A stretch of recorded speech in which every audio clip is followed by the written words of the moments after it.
Hello বন্ধুরা, আজকে আমি করতে চলেছি সহজ একটি গ্রাম্য দৃশ্য। খাতাটিকে আজকে আমি লম্বা করে ধরেছি। আর প্রথমে আমি শুরু করেছি একটি বাড়ি আঁকতে। তো সেই বাড়িটিকে আমি সাইড থেকে দেখিয়েছি। আর তার পিছনে আবার আরেকটি গ্রাম্য বাড়ি। তো সেটা আমি একটু কুঁড়ে ঘর টাইপের দেখিয়েছি। আর নিচে রাস্তা, যেটা আমি একটু একা বেঁকা করে গ্রামের, যেটা একদম সব থেকে কমন জিনিস। আর তার সাথেই পাশে একটা গাছ। আমি আমার ক্যামেলের অয়েল প্যাস্টেলটি তোমাদেরকে দেখিয়ে দিলাম। আমি 50 পিসের ক্যামেলের অয়েল প্যাস্টেলটি ব্যবহার করছি।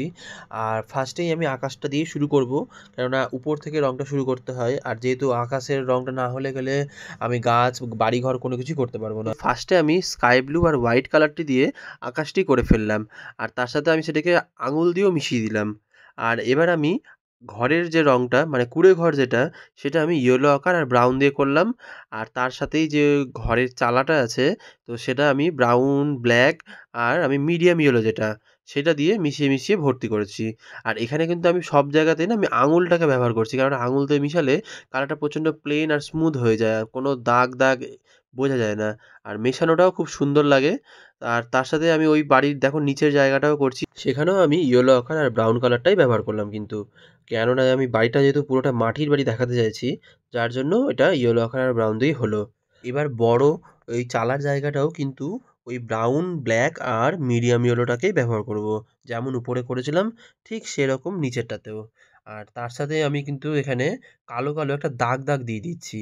দেখো তোমরা, এই কালো কালো দাগ দাগটা কিন্তু আমি আরও জিনিসটা আরও ডিটেলিং বোঝানোর জন্য, ওটা একটা বাঁশ দিয়ে আটকানো আছে, সেই জন্য আমি ওটাকে তুলে ধরলাম। এবার পাশের বাড়ির রংটা ইটের আমি কালার করতে চাইছি, যার জন্য আমি নর্মাল যেটা ব্রাউন কালার আর তার সাথে একটু হোয়াইট কালার, এই দুটো রঙকেই আমি ভালো মতন দিয়ে ঠিকঠাক মতো মিশিয়ে দেবো। আর বরাবরই আমি আঙুল দিয়ে মিশিয়ে আসি ছবিতে। তো তোমরা অবশ্যই নিজেরাও এই টেকনিকটা ব্যবহার করতে পারো, যে ছবিতে আঙুল দিয়ে মিশিয়ে মিশিয়ে করা। এতে কি হয়, ছবিটার সৌন্দর্যটা আরও বেড়ে যায়, অনেকটা বৃদ্ধি পেয়ে যায়। তোমরা যারা ছোটরা দেখছো এই ড্রয়িংটা, তোমরা নিজেরাও ট্রাই করতে পারো। আর যারা বড়রা দেখছো, বাড়ির গার্জেনরা, আপনারাও একটু বাড়ির ছোটদের এই টেকনিকটি ব্যবহার করতে বলতে পারেন। এবার আমি এই বাড়িটার সামনের যে বাড়িটা দেখছো, তার আমি সাইডের পার্টটা করছি। তো যেহেতু এই পার্টটা একটু বেশি ডিপ দেখানো দরকার, কারণ হচ্ছে এটা ভেতরের অংশটা। আর বাইরের অংশটা আমি দেখো একটু কালারটা লাইট করেছি, কিন্তু ভিতরের অংশটাতে কালো আর ডিপ ব্রাউন যেটা, সেটা বেশি ইউজ করে তারপরে একটু মিডিয়াম ইয়েলোটা দিয়ে কভার আপ করে দিয়েছি। আর তার সাথে আমি কালো দিয়েও একটু বর্ডার দিয়েছি, মানে একটু বাঁশ বোঝানোর জন্য, ভিতরে বাইরে সব দিকেই দিয়েছি। এবার আমি উপরের যে গাছটা আছে সেটাকে লেমন ইয়েলো আর ডিপ গ্রিন, আর পর থেকে একটু লুশান ব্লুটাকেও একটু শেডিং মতো দিয়েছি। আর কালো দিয়ে আমি ছোট ছোট দূরে, মানে পাতলা ডাল বোঝা যাচ্ছে, সেটাকে করে ফেলেছি।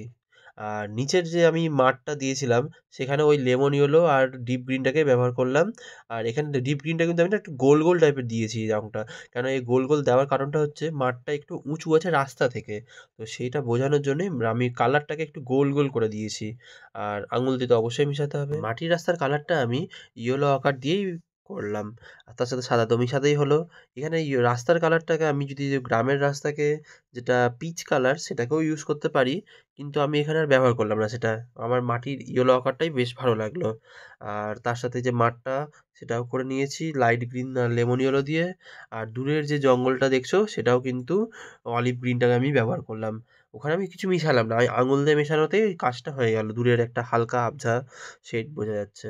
সামনের দিকে যে গাছটা দেখছো, সেই গাছটাও কিন্তু আমি ব্ল্যাক, ডিপ ব্রাউন আর নর্মাল যেটা বার্নিশ হয় না, সেটা দিয়ে আমি গাছের ডালটা করলাম।